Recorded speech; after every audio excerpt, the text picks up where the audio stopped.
Hello student, मैं अनु सिंह, आप सभी की मैथ्स का एजुकेटर। आज बात करने वाले हैं कि वो बच्चे जो 11th में हैं या 12th में, मतलब 11th वाले बच्चे जो अभी अभी बोर्ड देखे 10th का 11th में आए हैं, या फिर वो बच्चे जो 12th का बोर्ड देंगे 2025 में। ठीक है, तो मैं उनकी अगर बात करना चाहूँ बच्चा, तो क्या क्या कर सकते हैं, क्या क्या नहीं कर सकते हैं अपने डर को भगाने के लिए। क्योंकि अभी वो वक्त आ गया है जहां पे बच्चे बहुत परेशान हैं कि मैम 2-3 महीने वेस्ट हो चुका है, समझ नहीं आ रहा है क्या करें, कहाँ से शुरू करें, कैसे करें। क्योंकि जब हम स्कूल में जाते हैं, कोचिंग में जाते हैं, टीचर क्या पढ़ाता है हमें समझ नहीं आता है।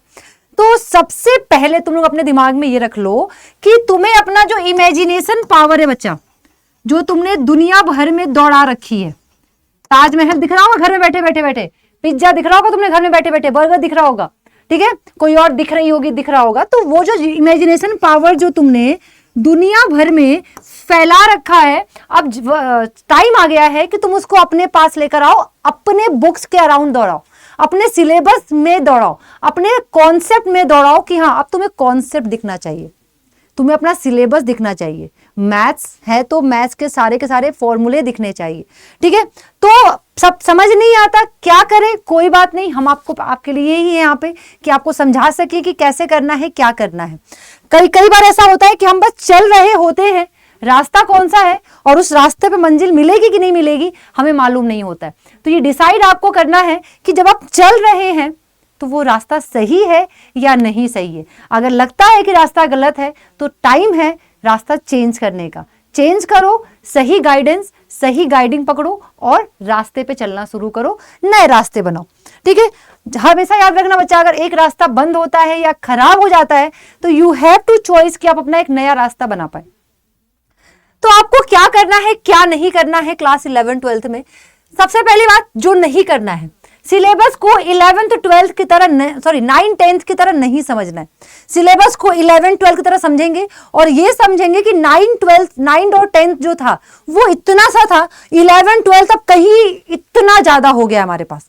ठीक है, तो हमेशा आपको सिलेबस जो है वो 9-10 की तरह लेके, मतलब कि हल्के में नहीं लेना है। मतलब कि ऐसा नहीं कि भाई हो जाएगा खत्म कर लेंगे, ऐसा नहीं है भाई। 11 तो बहुत टफ है, 12 तो फिर भी अगर 11th अच्छा होगा 12th इजी हो जाता है, लेकिन 11th बहुत टफ है। 10th के बाद बिल्कुल एक नया ट्रांजिशन दिखता है आपको कि भाई 11th है, ये क्या है, ये सिलेबस को समझने में टाइम लग जाता है। ठीक है, तो ना समझे, सिलेबस को दिमाग में रखें आप। ये आपका पहला कॉन्सेप्ट है डूज वाले में कि हाँ मैथ्स की बात करते हैं तो ठीक है मैम, मैथ्स दिख रहा है, पहला चैप्टर सेट पढ़ा दिया आपने, सेट दिख रहा है, रिलेशन एंड फंक्शन आप पढ़ा रही हैं वो भी दिख रहा है, सेट के टॉपिक्स दिख रहे हैं मैम, ठीक है, कॉन्सेप्ट दिख रहे हैं मैम दिमाग में, ठीक है, ट्रिग्नोमेट्रिक फंक्शन, तो ये आपको दिखना चाहिए प्रॉपर सिलेबस। अगर मैथ्स के नाम ले तो 14 चैप्टर आपके दिमाग में तुरंत आ जाने चाहिए। दूसरा जो नहीं करना है, बहुत बच्चे ऐसा करते हैं कि पहले पहले क्लास वर्क की कॉपी बनाएंगे, फिर घर जाएंगे तो घर पे जाके फिर से उसको लिखेंगे, HW कॉपी बनाएंगे। वो बिल्कुल नहीं करना है। आपको टीचर के साथ ही नोट्स बनाना है, जिससे आपकी स्पीड बढ़ेगी। क्या बढ़ेगी? आपकी स्पीड बढ़ेगी, आपका टाइम बचेगा। 2-2 बार नोट्स बनाओगे, टाइम जाएगा और वो स्टार्टिंग में बना पाओगे, फिर जैसे जैसे आपके ऊपर बर्डन आते जाएगा उससे से आप नोट्स बना भी नहीं पाओगे। तो कोशिश करो जब टीचर नोट्स बनवा रहे आप भी उस वक्त ही नोट्स बना लो, इससे आपका टाइम बचेगा, आपका स्पीड बढ़ेगा, आपकी राइटिंग इंप्रूव होगी। क्योंकि बच्चा सच्चाई यही है, जो हमारी राइटिंग रफ में होती है ना, एग्जाम में हमारी सेम वही राइटिंग होती है। स्टार्टिंग के 1-2 पन्ने तो हम एग्जाम में बहुत रच के लिखते हैं, लेकिन जैसे टाइम कम लगता है वैसे हम घसीटा मारने लगते हैं, लो भाई खत्म। ठीक है, थर्ड जो आपको करना है, नहीं करना है, टेस्ट से भागना नहीं है भाई। टेस्ट की चिंता मत करो, मार्क्स कम आ रहे आने दो। तो टेस्ट में मार्क्स की चिंता नहीं करना है और टेस्ट से भागना नहीं, आपको टेस्ट देना है, वीकली देना है, उसको एनालिसिस करना है। 7 नंबर आ रहा है, 8 नंबर आ रहा है, 10 नंबर आ रहा है, कोई बात नहीं, 40 आ रहा है, 50 आ रहा है, कोई बात नहीं, लेकिन मैं टेस्ट दूंगा। अगर मैंने एक चैप्टर पढ़ा है तो मैं उस एक चैप्टर का टेस्ट दूंगा, जरूर दूंगा। स्कूल में टेस्ट हो रहा है वहां दो, कोचिंग में हो रहा है वहां दो, जहां आपको टेस्ट मिल रहा है प्लीज टेस्ट दो और उसको एनालिसिस करो। क्लासेस में डाउट पूछने से डरो मत। यार टीचर से डाउट पूछूंगा तो शर्म आ रही है, मजाक बन जाएगा। भाई तुमने फी पे किया है तो डरो मत डाउट पूछने से। डाउट बेझिझक पूछो। अगर अभी नहीं पूछा ना डाउट तो ये डाउट रह जाएगा एंड तक और कुछ नहीं कर पाओगे। क्लियर?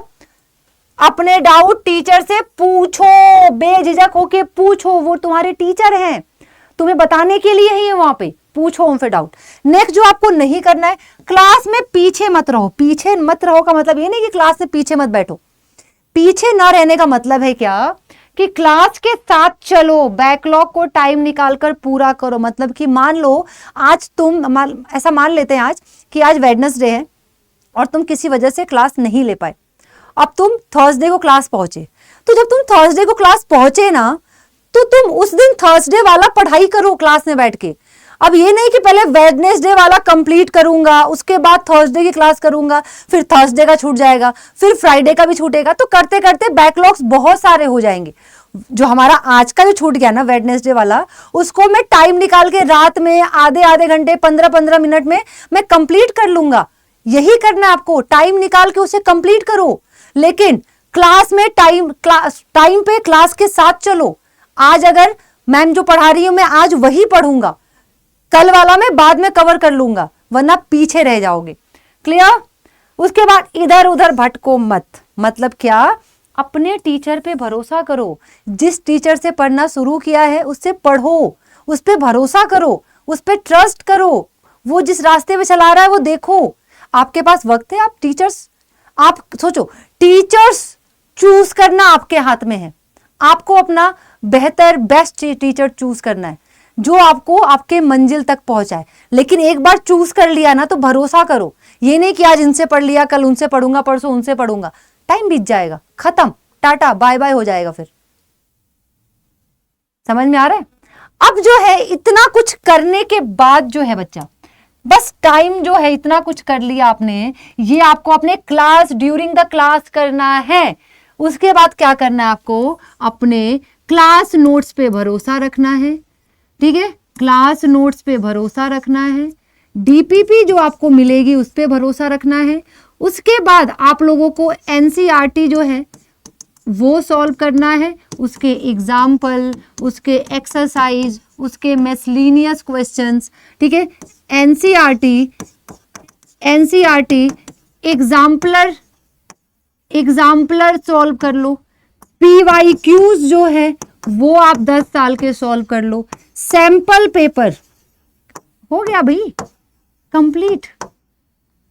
अब ये सब करने के बाद revision is the key to get a success. Success को पाने का रिवीजन एक की होता है। रिवीजन करो, प्रैक्टिस करो। प्रैक्टिस कैसे करोगे? मान लो आज पढ़ लिया, बंद करो कॉपी, ब्लैंक पेज उठाओ, लिखो उस पे।